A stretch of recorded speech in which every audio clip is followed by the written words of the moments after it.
Bonjour, bonjour, bienvenue sur le plateau de Bâti Journal TV. Nous sommes à Nantes pour le Carrefour International du Bois 2022. Et avec mes deux invités, nous allons parler d'un sujet qui nous tient tous à cœur, c'est la reconstruction de Notre-Dame. Avec moi pour en parler, Michel Druil, bonjour. Bonjour. Vous êtes l'ancien président de France Bois Forêt et aujourd'hui vous êtes le coordinateur pour France Bois Forêt du projet de mécénat pour la reconstruction de Notre-Dame. Merci. À côté de vous, Aymeric Albert, bonjour. Bonjour. Vous êtes chef du département construction bois à l'ONF, c'est ça? Et donc, vous êtes un des acteurs, on va dire, du choix des bois pour la reconstruction de Notre-Dame. Michel Druil, je vais vous demander de refaire un petit peu un historique, parce que c'est toujours important de voir de là où on vient et comment la filière a répondu présente pour la reconstruction de Notre-Dame. Oui, avec plaisir. On va commencer par rappeler une date, le 15 avril 2019. Tout le monde se souvient de ce qui s'est passé le 15 avril 2019, à savoir donc l'incendie à Notre-Dame de Paris. Alors, vous avez peut-être eu l'occasion les uns les autres de voir le film de Jean-Jacques Hano, qui est un film remarquable, si vous ne l'avez pas vu, allez le voir, et qui retrace l'histoire douloureuse de l'incendie, des causes d'ailleurs de l'incendie et également des raisons pour lesquelles cette belle charpente a brûlé. Donc le 15 avril, tout le monde s'en souvient, c'était un lundi soir. Et il se trouve que chez France Bois Forêt, nous avions un conseil d'administration dès le 18 avril, c'était prévu, merci le calendrier. Et dès le 18 avril, la filière s'est totalement mobilisée pour aider l'établissement public qui n'existait pas, mais enfin, en tout cas les architectes en chef des monuments historiques, pour se mettre à leur disposition, pour leur dire, écoutez, on ne sait pas encore comment vous allez faire, mais si vous reconstruisez en bois, on leur a donné quelques raisons de reconstruire en bois, mais si vous reconstruisez en bois, sachez que la filière sera présente et qu'elle offrira à la fois les arbres, merci les propriétaires forestiers publics et privés, et les transformateurs offriront le sillage de ces arbres pour fabriquer les pièces de Notre-Dame de Paris. Alors c'est un énorme chantier parce qu'on a besoin d'à peu près 1000 arbres, mais en fait on en a récolté davantage, mais Aymeric vous en parlera tout à l'heure. Et on a besoin de fabriquer 2300 pièces pour satisfaire les besoins de la première tranche. La première tranche étant la reconstruction de la flèche et du transept de Notre-Dame de Paris, c'est-à-dire l'époque Viollet-le-Duc, voilà, 19e siècle. Et on aura besoin d'un peu moins de bois et d'un peu moins de pièces pour reconstruire le chœur et la nef, mais cette opération ne démarrera, on en parlera aussi tout à l'heure, qu'à l'automne. Donc, j'insiste sur un point, c'est que sans la mobilisation des forestiers et des transformateurs de la filière, eh bien, la France aurait eu un peu de mal, je pense, à reconstruire cette cathédrale en chêne. Et juste pour terminer cette petite, très courte présentation, je ne sais pas si vous vous souvenez, mais le 15 au soir, dans la nuit du 15, le 16, on a entendu des tas de choses parfaitement désagréables sur le bois et sur la forêt française. Et en particulier le fait que, évidemment, si la charpente avait brûlé, c'est parce qu'elle était en bois. On pourrait en parler longtemps, mais c'est pas vrai. Elle a brûlé parce qu'on a mis le feu, tout simplement. Enfin, c'est pas accidentel. C'est accidentel, hein, bien sûr. Et également, on ne peut pas reconstruire en bois parce qu'on n'a pas les chênes, parce qu'on n'a pas la forêt, parce qu'on va détruire la forêt. Parce qu'on ne sait pas faire. Parce qu'on ne sait pas faire. On n'a plus les savoir-faire. Alors là, vous voyez ici, au Carrefour, vous avez l'exemple type du savoir-faire qui reste encore dans nos pays. Et donc, et en plus, on allait raser la forêt française, évidemment.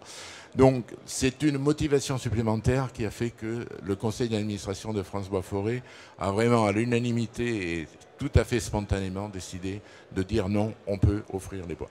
Sur cet aspect un peu de communication, de se dire que c'est quand même étrange qu'on réagisse comme ça. Ça veut dire qu'on connaît mal, les Français connaissent mal la forêt, connaissent mal et qu'il y aurait peut-être besoin de faire un petit peu de pédagogie sur le sujet?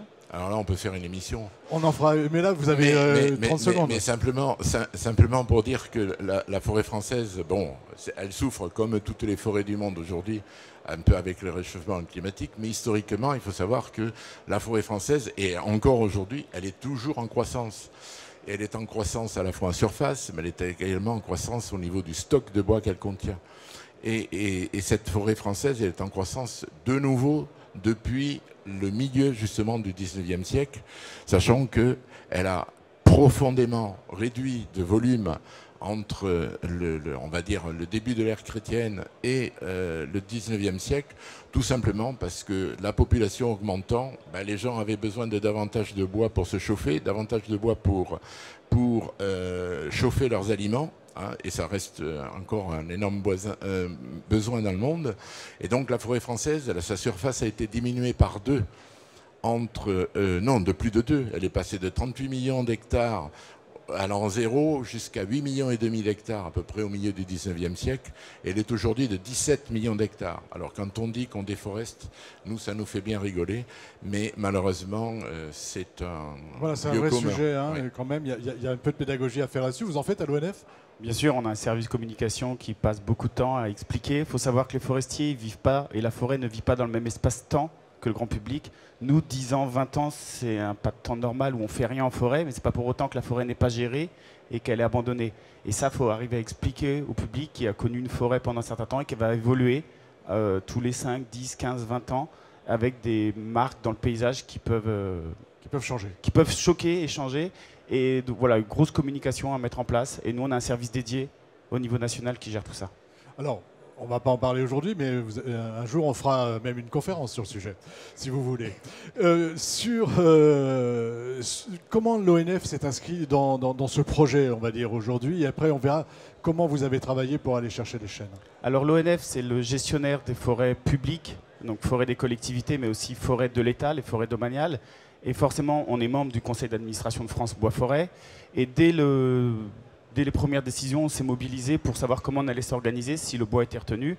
Et concrètement, pour nous, ça a commencé en janvier 2021, où les architectes en charge de la rénovation nous ont communiqué le cahier des charges, des pièces, des sciages, des poutres à fournir. Et c'est là où, avec un rétro-planning, avec l'objectif d'inaugurer la cathédrale en 2024, le rétro-planning faisant que nous avions un délai très court à partir de janvier 2021 pour trouver les arbres.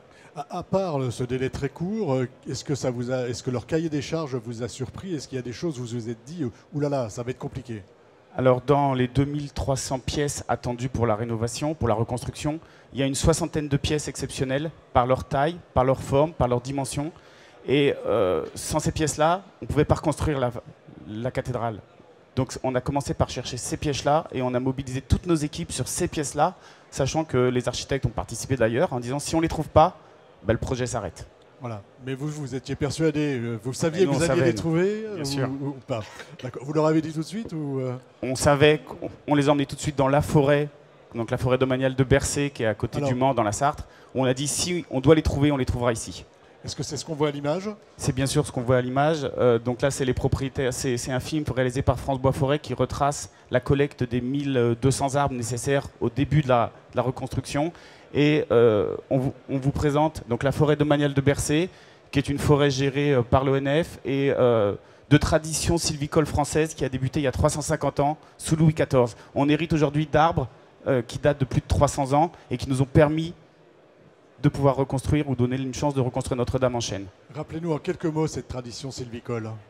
Alors, sous Louis XIV, après différentes étapes en termes de guerre, Louis XIV a demandé à Colbert de trouver une solution pour être capable de construire des bateaux qui puissent rivaliser avec l'ennemi anglais.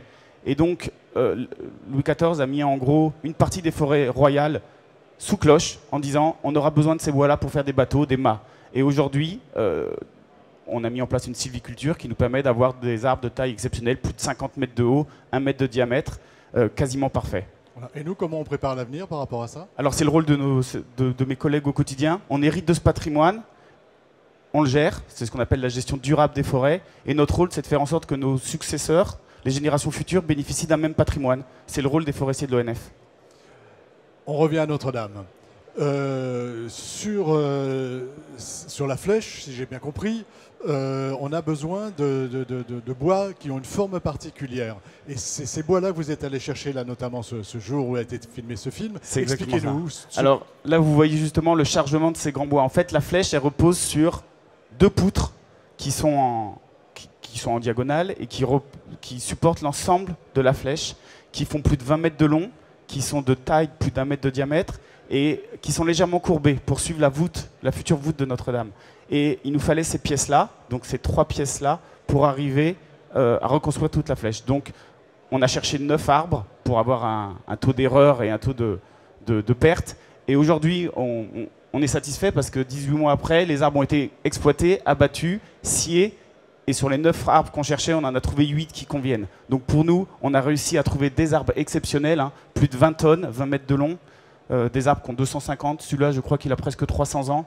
Ben voilà, on va pouvoir faire Notre-Dame grâce aux arbres qui vous sont présentés voilà. là. Et cet arbre-là, qu'on voit en train d'être transporté, il devait avoir des qualités spécifiques, c'est ça, hein, des courbures. Comment vous êtes allé les repérer? Alors on avait le cahier des charges des architectes, la forme de la poutre en 3 dimensions. Et donc on a envoyé nos collègues avec leur expérience de terrain qui ont décelé 15 arbres, on en avait trouvé 15. Et après on a utilisé les nouvelles technologies, on a utilisé un drone, une modélisation 3D de chaque arbre. Et on a vérifié que le profil 3D qui était réalisé permettait que la poutre, le profil de la poutre puisse s'intégrer parfaitement dedans. Exactement. Cette courbure. Donc c'est le savoir-faire du forestier de plusieurs générations successives et les nouvelles technologies avec la modélisation 3D et le drone. Alors, je vous pose une question qu'on n'a pas préparée, mais vous allez peut-être pouvoir m'y répondre. Ce qui me vient tout de suite à l'esprit, vos collègues du 19e siècle, ils ont fait comment pour choisir leurs arbres pour cette flèche? Est-ce qu'il y a une trace? Est-ce qu'il y a un historique? Ils ont fait la même chose que nous. Mais ils n'avaient pas de drone. Ah si, ils avaient des drones. Non. Non, ils ont fait la même chose que nous. Et il faut savoir que la construction de ce type de bâtiment est une tradition, elle n'est pas que française. Je viens de Rome, je vois la même chose.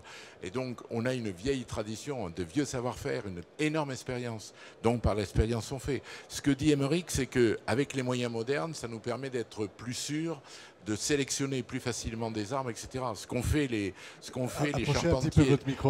charpentiers de Viollet-le-Duc, c'est qu'ils ont fait des essais, ils ont coupé des bois. Si les bois ne convenaient pas, ils en ont coupé d'autres et puis on a continué. Mais je crois qu'aujourd'hui, une des caractéristiques que nous avons, c'est que ce soit les charpentiers du Moyen-Âge qui étaient des génies, que ce soit Viollet-le-Duc qui était un génie, que ce soit nos charpentiers aujourd'hui qui sont aussi des génies d'ailleurs dans la construction, ils avaient un certain nombre de contraintes. Ce qui se passe pour le chantier de Notre-Dame cette fois-ci, c'est que ce niveau de contraintes a augmenté. On doit faire mieux. Alors on doit faire mieux pourquoi? Parce que les ACMH, ils sont allés, d'abord ils avaient une parfaite connaissance de la charpente de Notre-Dame de Paris, fort heureusement. Hein, on travaille d'après, on ne la réinvente pas, on refait la même. Hein, parce qu'on a toutes les données sur la charpente, mais ils sont allés voir aussi les autres cathédrales. Ils ont bien sûr constaté que dans ces charpentes, il y avait des défauts. Hein, il y avait des assemblages qui n'avaient pas tenu, etc. Donc, ils ont dit, on va essayer de faire mieux. Ensuite, aujourd'hui, on a une normalisation. Viollet-le-Duc, il ne savait pas ce que c'était que la normalisation. Nous, oui. Donc, on doit correspondre à un certain nombre de critères. Ça complique toujours les choses. Ensuite, même les architectes aujourd'hui nous parlent d'assurance. Alors, on va assurer Notre-Dame de Paris. Nous, on tombe un peu de l'armoire, mais ça ne fait rien. Et donc, ça veut dire que c'est plus compliqué. Ça veut dire aussi que si on trouve les arbres, aujourd'hui, ça veut dire tout simplement que notre forêt est plus belle que celle du 19e siècle et plus belle que celle du Moyen-Âge. Voilà, c'est plus facile aujourd'hui parce qu'il y a eu ce travail qui a été fait depuis Louis XIV, c'est ça? Exactement, la sylviculture à la française en forêt royale, qui sont devenues les forêts domaniales aujourd'hui. Voilà. Je reviens sur l'aspect norme. C'est-à-dire, en gros, si j'ai bien compris, vous avez aujourd'hui une charpente du Moyen-Âge et une charpente du 19e siècle à reconstruire, mais en respectant les normes d'aujourd'hui. Comment on intègre ce critère? En fait, les sciages, les pièces sont classées selon avec différentes normes de classement. Et donc les architectes, les ACMH nous ont communiqué la norme attendue que les scieurs ont traduit en qualité de grume. Et à partir de là, on avait un cahier des charges. Donc en gros, il fallait des grumes que nous, on appelle de qualité A et de qualité B. Donc des grumes parfaites, droites, droit de fil, donc qu'on poussait parfaitement droit, sans nœuds. Et à partir de ce cahier des charges, on a demandé à nos collègues et eux sont partis en forêt les chercher. Voilà. Sachant que l'établissement public s'est doté d'une assistance à maîtrise d'ouvrage, et ces assistants à maîtrise d'ouvrage qu'on connaît évidemment, enfin en tout cas on a fait leur connaissance, ils vont aujourd'hui dans les séries pour contrôler les pièces, et il y a effectivement quelques pièces qui aujourd'hui ne conviennent pas, qui ont été sciées, qui ne conviennent pas. Qu'à cela ne tienne, on a des grumes en rab grâce aux forestiers, et là aujourd'hui on peut compléter, refaire des pièces qui ne conviennent pas, et donc on est pour aller au bout. Actuellement, nous en sommes à la livraison des sillages aux charpentiers qui ont été choisis par l'établissement public suite à un appel d'offres. Et donc les charpentiers aujourd'hui réceptionnent ces grumes et vont commencer à tailler les bois dès cette année pour monter la nef, enfin le transept pardon, et la flèche. Ils vont commencer par la flèche, commencer à remonter la flèche et le transept dès le printemps de l'année prochaine. Moi, j'aurais rajouté sur le fait qu'on ait une sylviculture à la française depuis 350 ans. Il faut savoir que ces arbres, de toute façon, on les aurait récoltés en 2021. C'est important pour nous. On ne pille pas la forêt pour reconstruire Notre-Dame. Ces arbres, dans notre cas de notre gestion durable, le fait de prendre un patrimoine et de le transmettre, auraient dû être récoltés de toute façon pour laisser la place aux générations futures, aux petits arbres qui font quelques centimètres.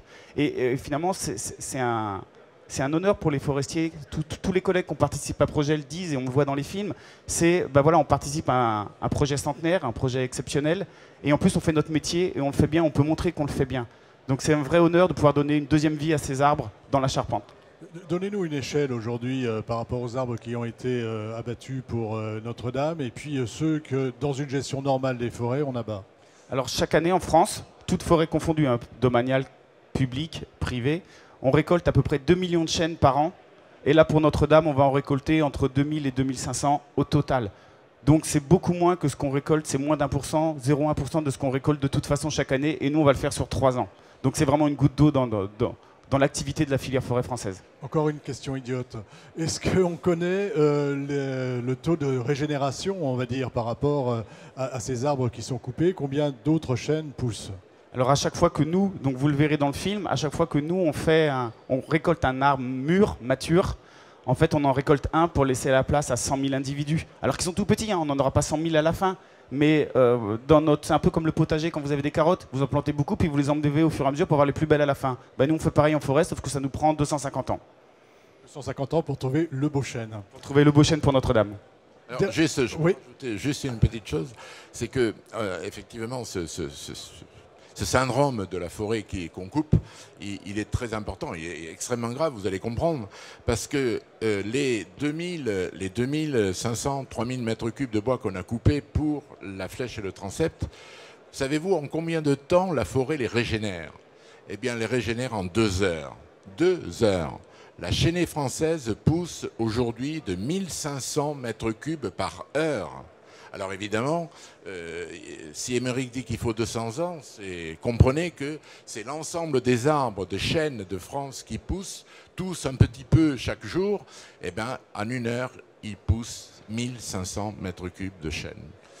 Et pour information, ils poussent 10 500 mètres cubes d'arbres dans la forêt française par heure, si on prend toutes les essences confondues. Ah, très intéressant, je n'avais jamais entendu ces chiffres. J'ai quand même, alors, encore une question sur Notre-Dame et encore une question aussi pour remettre un petit peu les choses à leur place. On a entendu parler séchage, bois vert.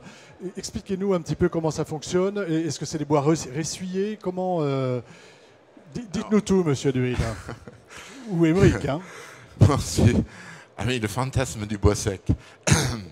Pas un seul scieur, pas un seul charpentier n'utilise des poutres en chêne sèche. Ça n'existe pas, tout simplement parce que c'est pratiquement... Enfin, ça finit par sécher le chêne, je vous rassure. Ne serait-ce que celui que vous mettez dans votre cheminée, il finit par sécher. Mais il faut du temps, et il faut beaucoup de temps. Donc, ce que font les charpentiers, et en particulier ceux de Notre-Dame, ils nous ont demandé effectivement de les couper assez tôt, et c'est pour ça qu'on s'est un peu précipité en janvier 2021 pour couper les 1200 arbres dont on avait besoin, parce que ça nous laisse le temps, à la fois en tant que grumes, et une fois qu'ils ont été sciés, de commencer le séchage. En fait, on n'appelle pas ça un séchage, on appelle ça un réessuyage. La difficulté que nous avons quand on fait des assemblages en charpente, c'est qu'on fait des assemblages, et il est bien évident que quand le bois sèche, il y a des retraits qui se font, et donc les architectes Et les bureaux d'études, construction, savent concevoir des assemblages qui prennent en compte ces retraits. Mais pour reconstruire Notre-Dame, on n'avait pas de problème. Donc les fantasmes que vous avez parfois entendus où il fallait 150 ans pour sécher les bois et les mettre 50 ans dans la saumure, tout ça c'est du pipeau complet. Pourquoi? Parce que les charpentiers du Moyen-Âge, on parle surtout d'eux, quand ils ont construit le chœur d'abord et la nef ensuite, eh bien, ils sont allés prendre des arbres en forêt francilienne essentiellement, et ces arbres, ils les ont découpés à la hache, à la doloire, on dit. Eh bien, il est bien évident que si vous découpez des bois secs à la hache, je vous souhaite bien du plaisir, vous n'y arriverez pas. Donc ils les ont pris, puis ils les ont montés tout de suite, il n'y a pas de problème. Par contre, ce qui était important pour nous dans le calendrier, c'est qu'il y a des saisons où on intervient en forêt, des saisons où on n'intervient pas en forêt. Et quand en janvier 2021, on a eu la commande des architectes, en gros, dans des chaînes de cette qualité-là, on les coupe jusqu'au 15 mars. Parce qu'après, la sève monte et ça rend leur usage très compliqué. Donc on avait 6 semaines pour les trouver, les abattre, les débarder. Et c'était ça qui était compliqué pour nous. C'était ça, c'était petit espace-temps entre la prise de décision et puis le problème de saisonnalité. Ben, on cherchait 1200 chaînes dans les forêts françaises. Donc vous envoyez même plus une aiguille dans une botte de foin là. On a envoyé les collègues chercher les arbres. Heureusement, ils connaissent leur forêt. Vous les connaissez, oui, bien sûr. Vous nous faites croire à l'aiguille dans les de foin, c'est pas vrai. Je veux quand même saluer le travail de l'ONF qui a été remarquable. Sans l'ONF, on n'aurait pas pu reconstruire Notre-Dame, il faut être très clair. Et donc, mais par contre, il faut savoir aussi que tous les propriétaires se sont mobilisés, y compris les propriétaires privés, et qu'on a sensiblement la moitié du bois qui vient de forêt privée, la moitié du bois qui vient de forêt domaniale et communale. Vous avez compris que les pièces exceptionnelles ne peuvent venir que de la forêt domaniale, parce qu'il n'y en a pas en forêt privée. Mais c'est comme ça, parce que les forestiers privés exploitent plus rapidement les bois en moyenne que les forestiers domaniaux. Et donc, ça, c'est la première chose. Et la deuxième chose, c'est qu'on a poussé le luxe, si on peut dire, jusqu'à mobiliser toutes les régions de France, sachant qu'en France, le chêne n'est pas uniformément réparti. Il y a des régions qui sont très riches en chêne et d'autres beaucoup moins. On a même trouvé des chênes en PACA, pour tout vous dire. Donc, ça, faut le faire. Au final, c'est 202 propriétaires privés qui participent à cette première phase, 70 communes ou collectivités territoriales et 37 forêts domaniales. Et sur l'ensemble des régions françaises. Quand vous dites première phase, c'est la phase Viollet-le-Duc. Viollet-le-Duc. La deuxième phase, elle va simplement, cette phase, pour la compléter, cette phase Viollet-le-Duc, on a les arbres, c'était le point crucial évidemment, c'est le point le plus important, il fallait la matière, hein, comme partout.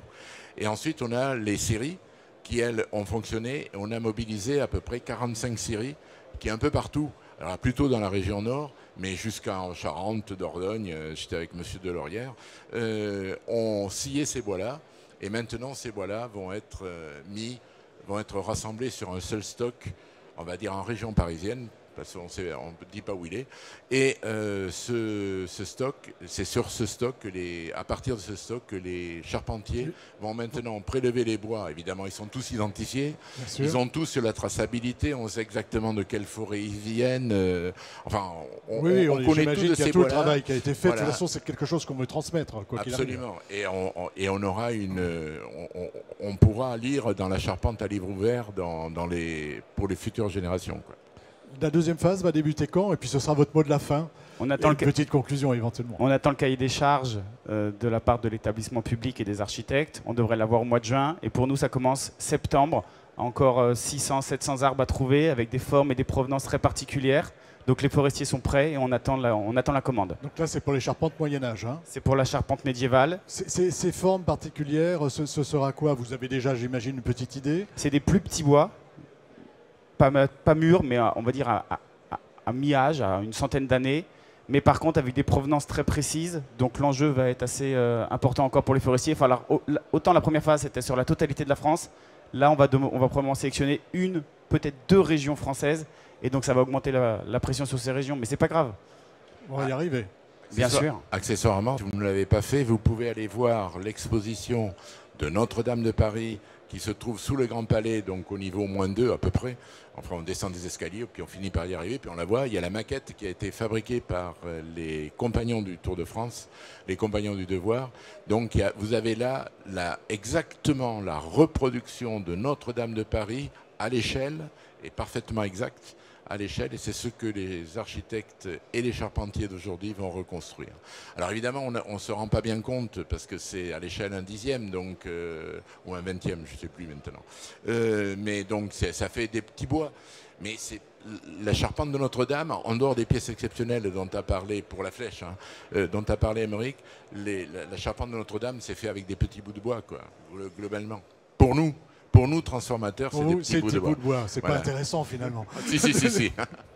En conclusion, les collègues se sont énormément investis sur le sujet, mais de façon spontanée, et ils sont très honorés d'avoir participé à ça. Et surtout, ils ont pu voir l'engouement qu'il y avait autour de ce projet. Les gens venaient voir en forêt où ont été pris les arbres pour Notre-Dame. Forêt domaniale de Bercé, les gens demandent, pouvez-nous montrer la souche de l'arbre de Notre-Dame? Donc il y a même des endroits où on a mis des plaques pour dire, là c'est l'arbre numéro 8 choisi par les ministres en mars 2021. Donc voilà, le projet continue. Le projet continue, il y a une demande et en plus il y a une demande du public pour voir ce qui se passe. Bien sûr. Donc ça c'est intéressant justement pour le rapport public-forêt. Le mot de la fin, s'il vous plaît.